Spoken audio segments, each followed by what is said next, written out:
Well, some of you already know me. My name is Martin Padilla.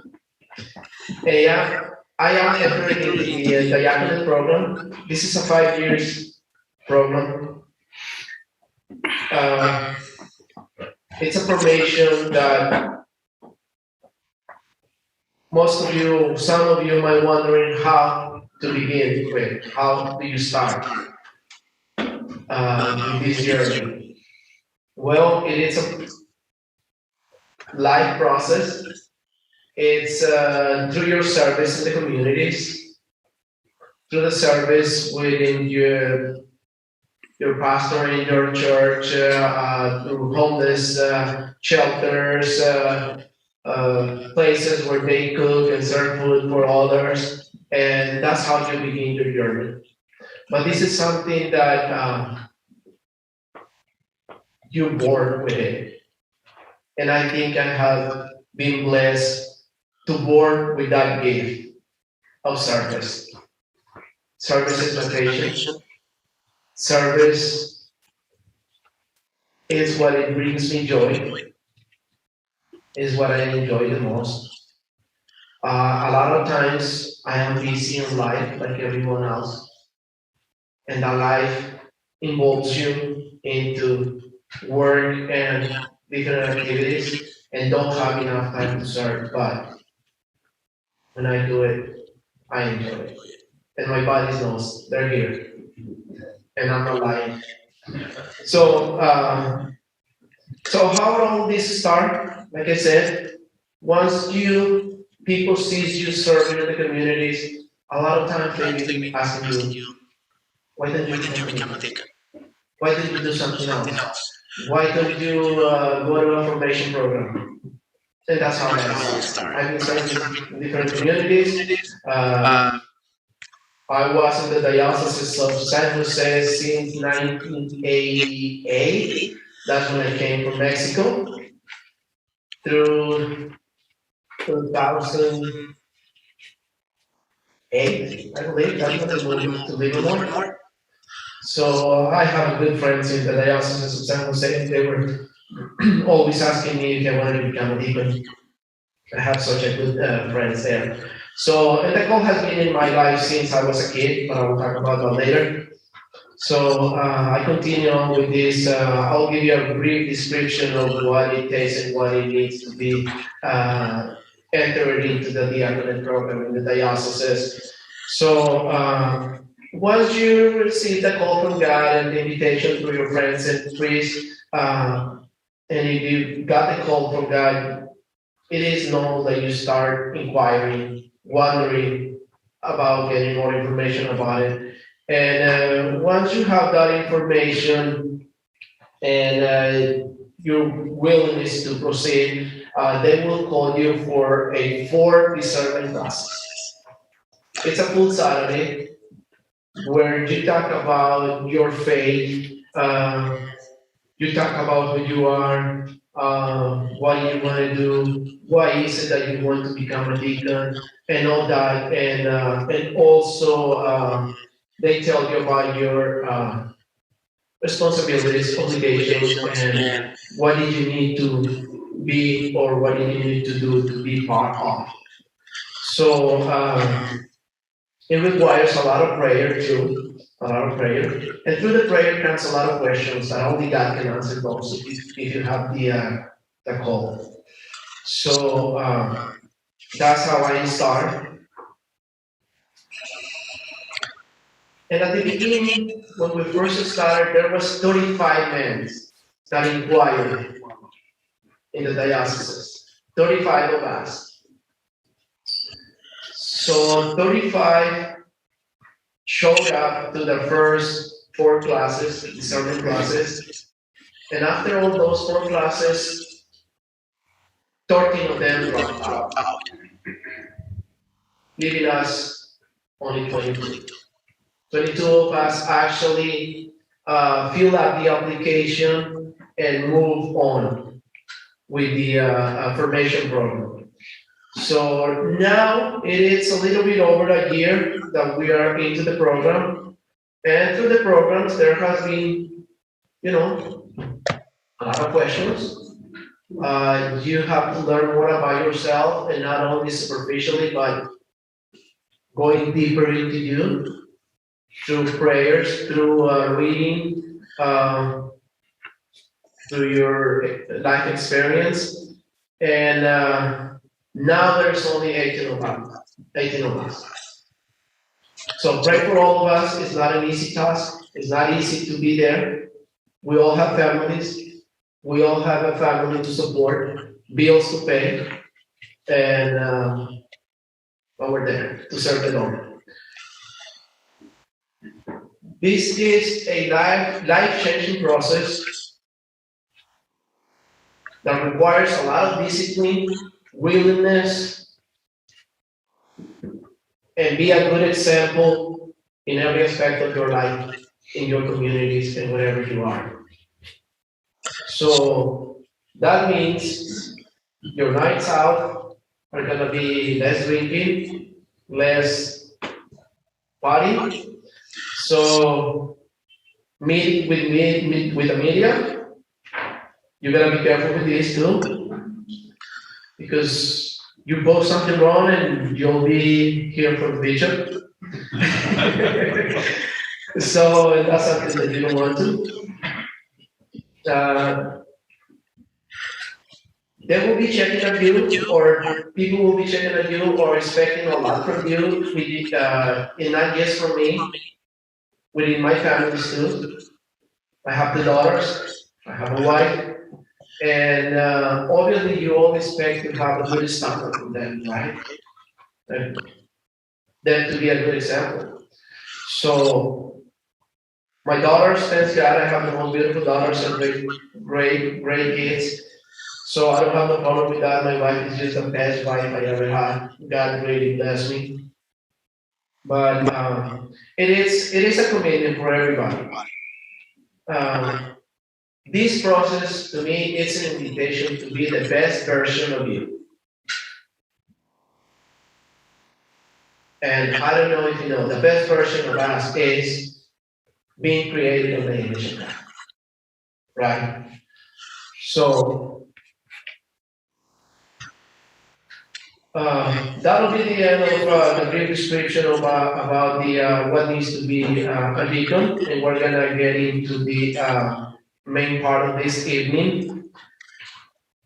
And like everything else, should start with in the name of God. So I'm gonna read a small passage of the Bible, so we can reflect upon that little passage, especially now this week that we are reading on the Holy Week.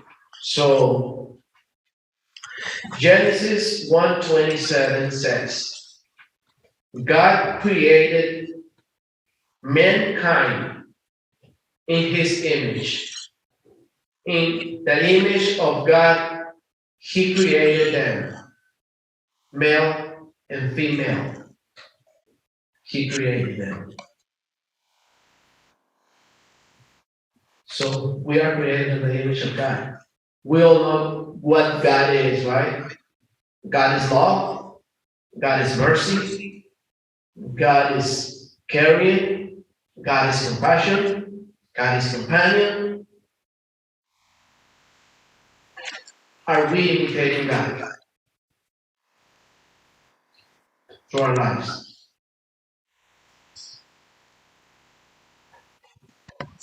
That's what we're hoping for.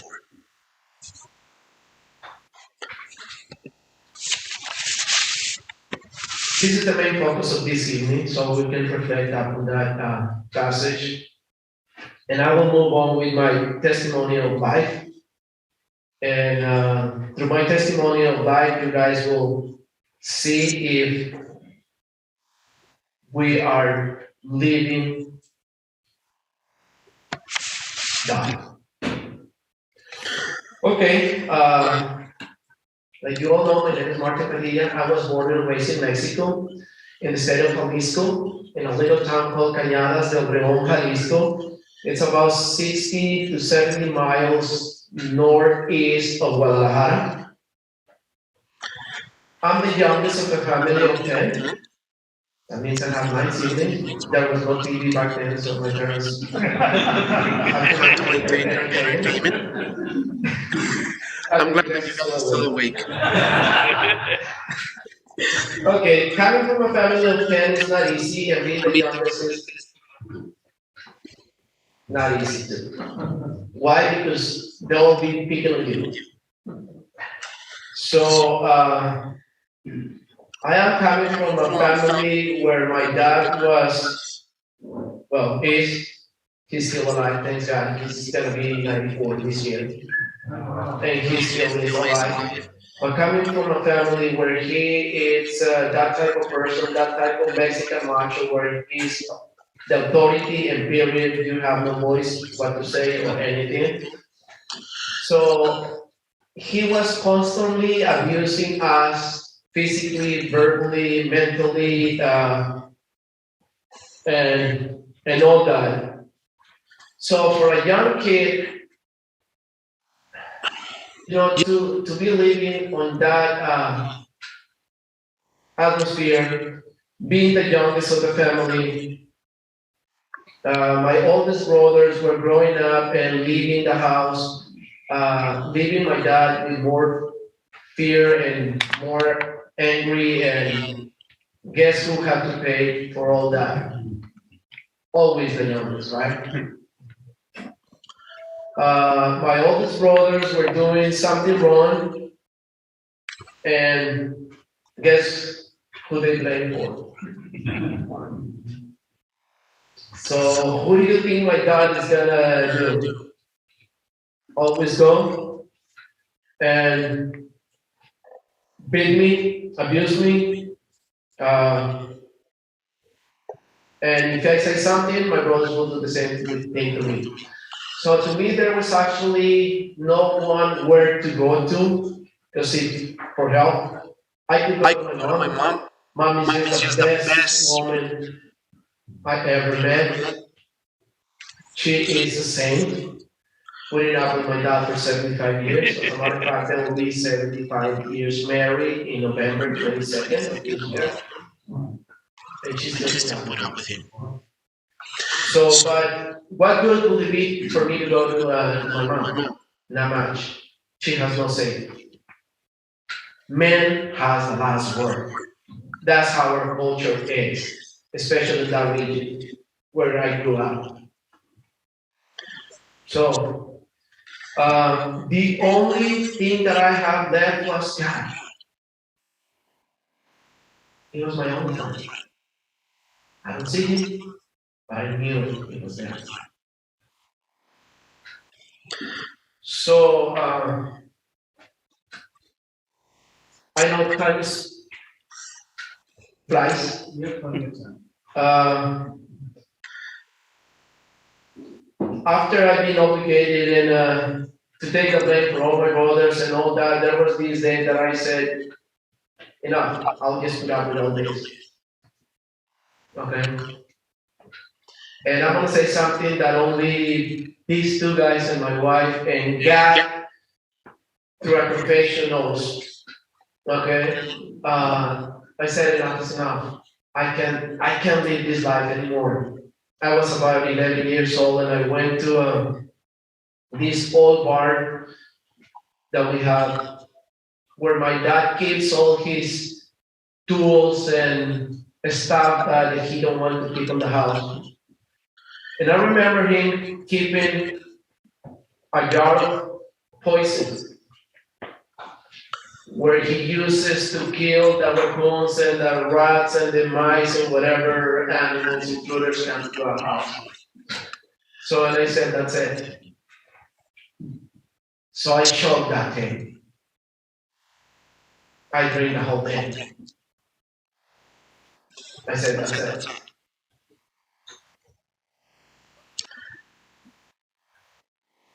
Immediately I regretted it. I start, praying to God that nothing happened with me, that nothing will happen to me. And I went home. My mom and dad were not home. So I used to start drinking a lot of milk. That was the only thing that I have, and I believe that milk will help you. So I started drinking some milk, and And then after that, I went to work with the rest of the group. I didn't feel anything. I didn't feel much. I had some pain in my stomach, but it wasn't enough for me to stop. So, and I had to go to help my parents and help the rest of the family. So, so I did. Nothing happened to me, and I knew at that time that God has something greater for me than just being there and being beat up. So at the age of 12, I think I received a call from God to the priesthood.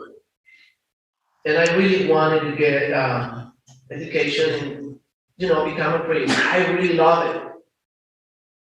But there was a bad in my life. And the bad was my dad. So I asked my mom, and my mom was so happy. Yeah, go ahead. But obviously my dad would never allow it. Why? Because free labor. One less slave in the family. What's the point of it? I grew up on a farm. We have like 150 cattle. We have to feed them all. We have to, do the farming, do the crop, everything. So obviously he will never allow me to. So I continued to live my life in the farm, doing what I had to do. And there was nothing I could do.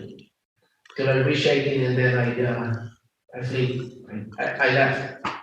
I left one morning without notifying my dad. My dad was still in bed. I told my mom, look, this is the end of it. I'm leaving. I took an extra set of clothes with me in a plastic bag. And then, and you know what? It has been the best decision of my life. I love this country. I became a resident and I became an American citizen. And I love this country that has been giving me the opportunity to be who I am, to grow up as a person, to grow up as a human being, professionally. And here I am. So you probably all have in your life received a call from God. It's just a matter of us hearing it and really paying attention to it. But I would say to you guys, if you guys ever see someone in the streets wandering or a priest asking for help and you feel like, should I? If you have it up here, harden on your heart. Be prepared and say yes to God. Because if it's up here, let it go down here. I don't know if you know, but do you guys know what's the longest journey of man's life? Do you guys know what it is? Longest journey of life for us? There you go. He knows. He was paying attention. If it's up here, let it further here. Because what good could it be to have a Bible up here? I mean, we can all read. And the Bible is a great book to read, right? But if we only have it up here, it'll become just a regular book. We have to keep it up here, but let it bear fruit in our hearts. Otherwise, it would just be another book. So, harden up your heart, guys, if you ever receive an invitation to serve. The diocese is named for a lot of people. And you might not be able to serve the diocese level and the community. But if you ever do, it's a great opportunity. It is very important to serve others, especially in these times where, man, there's this big necessity. For me, the college has been in my life to the diaconate. Like I said, at the beginning it was for the priesthood, but thanks God I got married and now I don't have a chance. And I do have a chance, but I don't want that chance to happen. For me to become a priest, my wife has to pass away, and that's something that I don't want to. So I wanted to stay as a deacon if I ever get ordained. Who knows? Only God knows. Uh, I have received several invitations before I decided to join the program. Like I said, in the Diocese of San Jose, I received like 2 or 3 invitations from different priests, friends, and I have always said, I have always said no. Why? Because I was still younger. My daughters were, kids, and I had to work, to provide for them. My wife stopped working in 2003. She used to work on the San Jose International Airport, but after the 9/11, a few years later, they let her go, and she hasn't been working since. Outside the house. She is my she has been my assistant, and we've been always working together. So I had to work. So I had to down all those invitations, and but the call has been constantly there, pounding in my mind, pounding on my heart. And 2014, in 2014, a friend of mine, Father Luis, asked me, Martin, come on, you can get the deacon. Why don't you start with the 3 years formation program? This is a ministry, in a ministry school. I said, Luis, I'm already in Livermore. I don't care. Come on. I can sponsor you here in San Jose. So he did. He gave me a letter of recommendation, and I did join the Institute of Leader Ministry in San Jose. It was a 3 years program. I did 14, 15, and 16. I graduated in 2015. 2016, I'm sorry. But in 2015, my mom really got ill, and we had no choice but bring them to live with us in the United States, because it was just 2 of them by themselves from the little town where I grew up from. So I graduated in 2016, brought my parents in 2015. We have to take care of them. So I had to leave my dream behind after I graduated so I can take care of my parents. And I did not enter into the diaconate program in the Diocese of San Jose. So I have to postpone it once again. But during the pandemic, things happened. My family, a lot of my brothers, got tired of taking care of my parents and said, you know what? We just can't. We just can't. We have to work with our families. It's just getting too heavy for us. So they start living and living and living. And at the end, when the pandemic started, it was only 2 of us left taking care of my parents, my sister and I. So we had to come to a conclusion that it was going to be best for them if we can hire someone to take care of them. So we did. So we hired someone to take care of them full time, and my sister and I can stay with the families. So the pandemic, we didn't want to go in and out, and probably get their parents sick. So at that time, I was struggling. Honestly, the churches went closed. There was no prayer groups. There was no places where to go. I was just kind of dying down on my faith and getting weak. But one day, out of the blue, and Hector knows, he's laughing about it. the bishop inquired about that guy that serves in different ministries in the diocese or being in the diocese a lot. And Hector said, "Who that is?" Okay, that guy. Okay, his name is Martin Padilla. Then he provided the bishop with my phone number and my email. So he sent me an email and asked me to call his assistant. So I did. I called. Her name is Alba Hector. Veronica. I called Veronica and I set up an appointment with the bishop. I didn't know what to expect, honestly, because like 2 months before we did, it was Our Lady of Guadalupe pilgrimage, but since the church was down, so we had to do it online.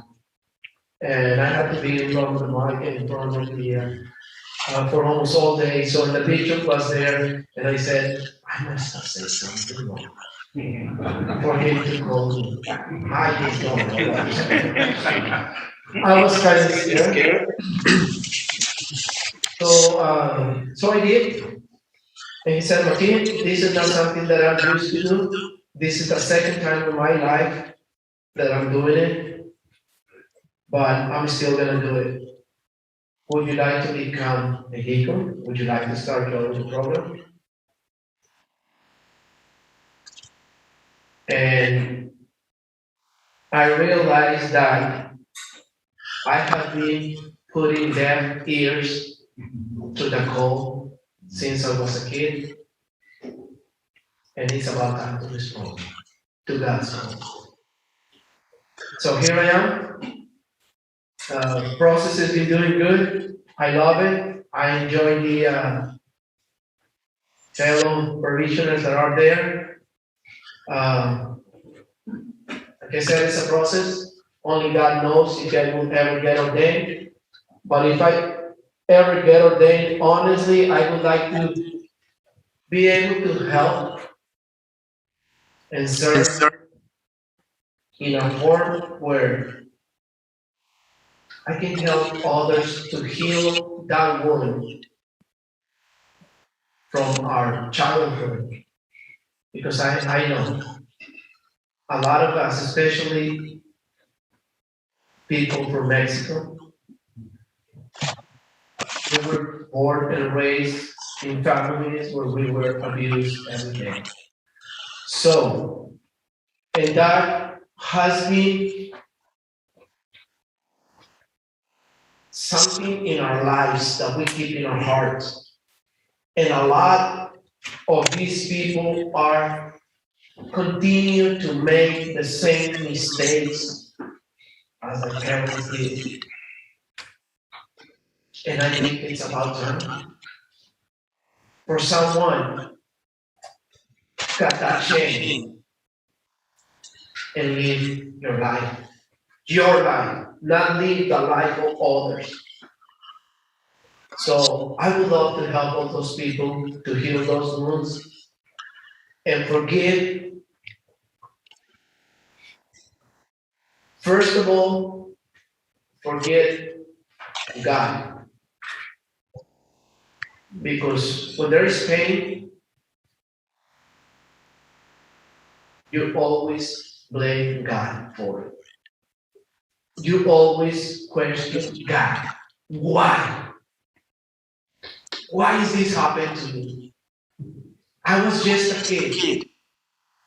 Why is it that I have to be abused? Why? And then your anger grows inside your heart. And you kind of put a shield in your heart and keep God away from you. But you know what? If I ever can, I will help all those people to remove those things that is over their heart. Because every one of us are created in the image of God. So we're love, we're compassion. Why should we live the life of others? That was somebody else's life. Life of anger, life of sadness, life of distress.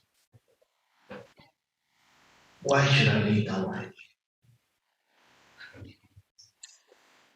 And I know that God has been in my life because He has enlightened me to know that that life is not the life that I wanted to give my daughters and my wife. I have always wanted to be the father that I never had and the husband that I have never seen in my life. But that is up to me. And the relationship with God has healed me and has helped me to be the best version of me, the best version of God, imitating God as much as I can.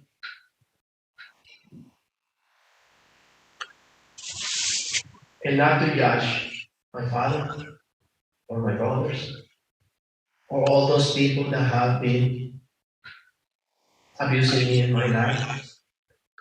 But I have stand up to it barely about a year ago. Thanks to my mom's wisdom, because she knows that my dad has always abusing us and my brothers were always abusing me, even until now, like a year ago. And my mom said, there is a Spanish saying that says, entre más te agachas, más se te ve. The more you bend, the more people will see your butt.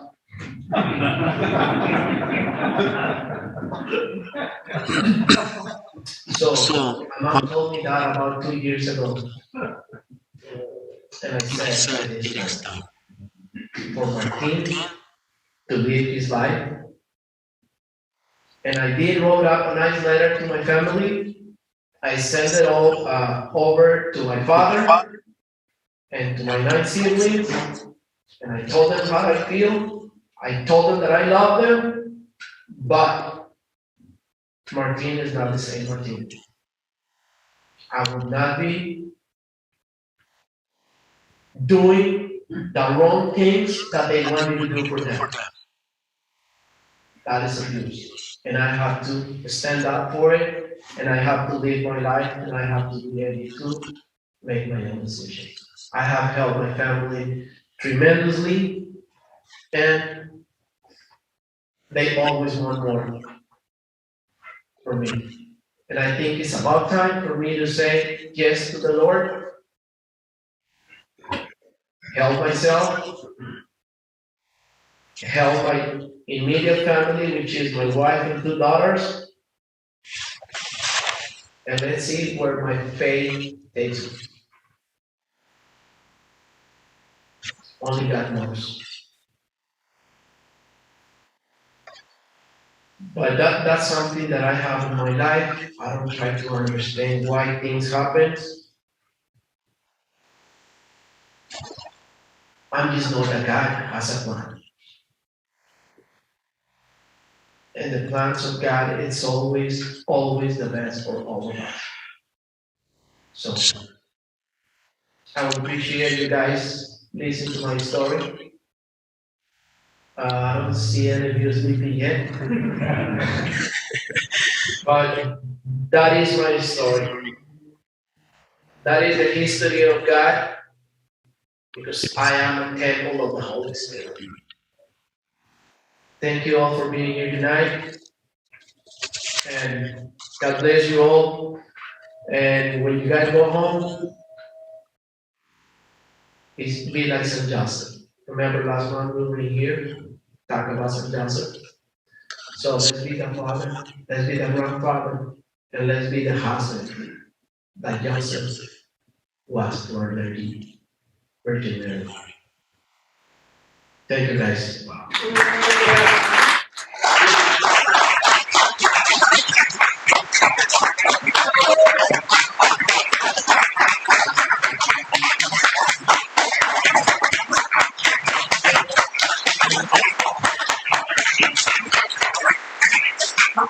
Okay, we can make a decision together. We have three questions that Martine gave some thought to that we can use as reflection for sort of a breakout period, table by table, or if you have a question for Martine, raise your hand.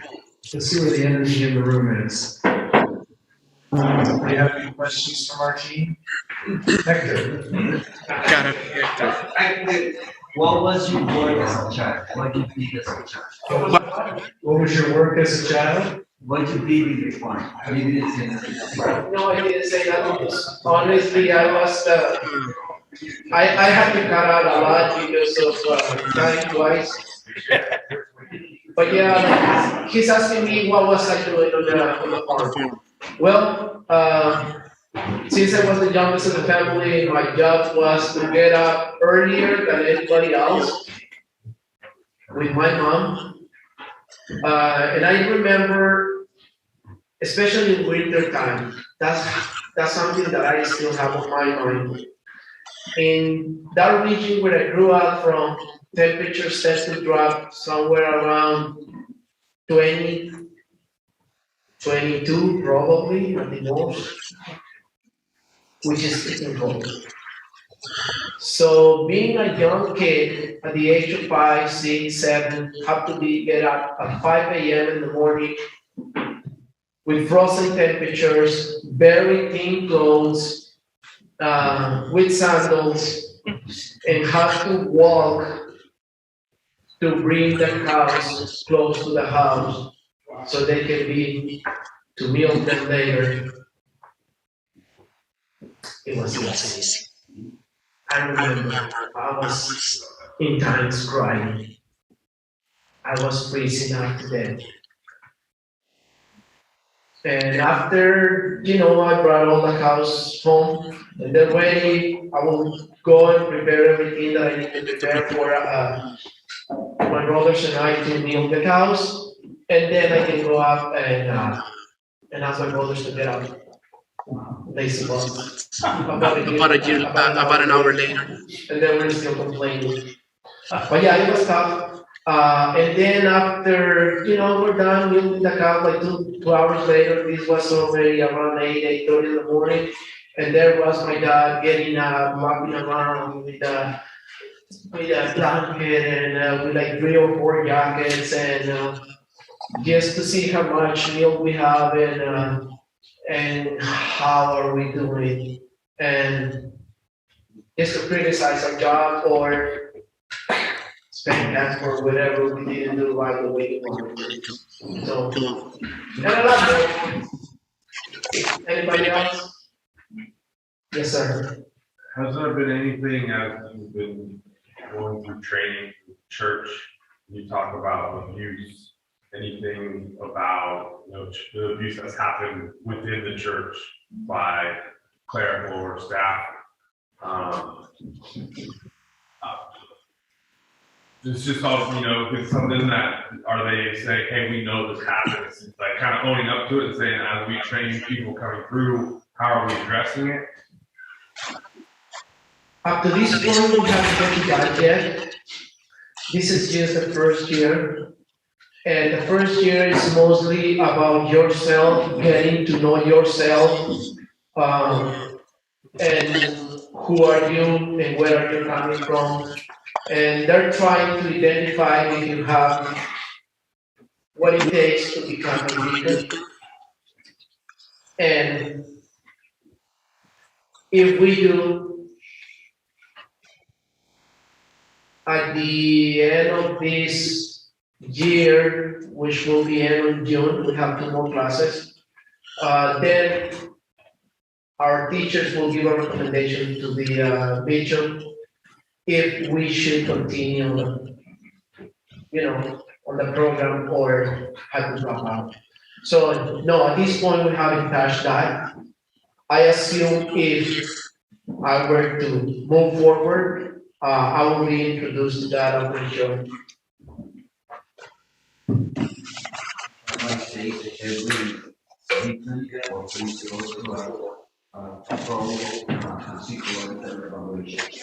I'm in the process of that. It's a psychological process that it takes about 3 hours sitting with psychology, and it go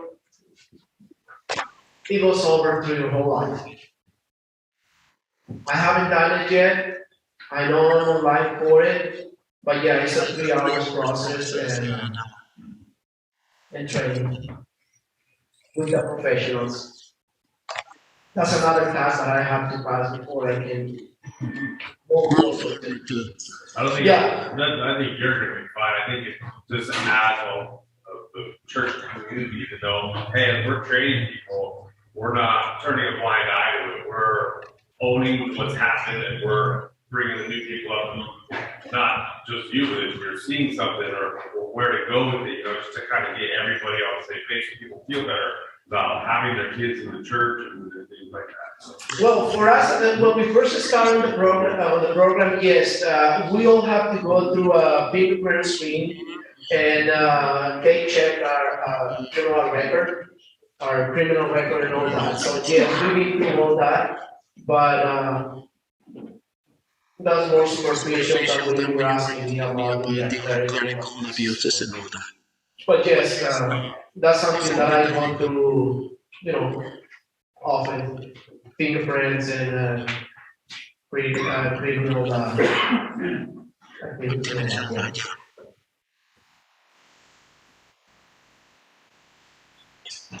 Yes, sir. Who decides where you get assigned when you become a dealer? Do you get to choose, or does somebody choose for you? No, once you are ordained in the diocese, you are basically owned by the bishop. So the bishop will assign to wherever he feels that that needs my help. But the bishop decides.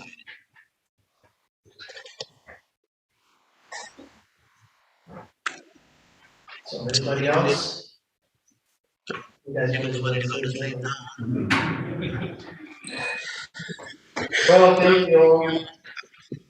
Martine, we have 3 questions that we're gonna set 10 minutes aside for, table by table, for you to discuss. Do you want to kind of give your background and thinking behind these questions so people can really respond to them? And we'll give 10 minutes for discussion, table by table. Well, those are the 3 questions based of the passage of the Bible that I read to you guys, and I ask you guys to reflect upon. So, since we are all created in the image of God, Are we living the version of us? So those are the questions for us to reflect upon on a group. So,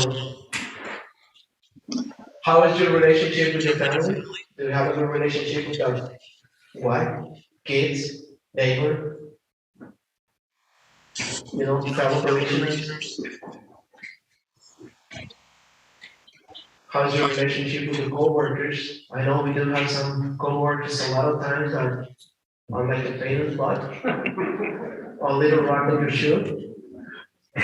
So those are the questions to reflect upon, based on the passage of the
Thank you all.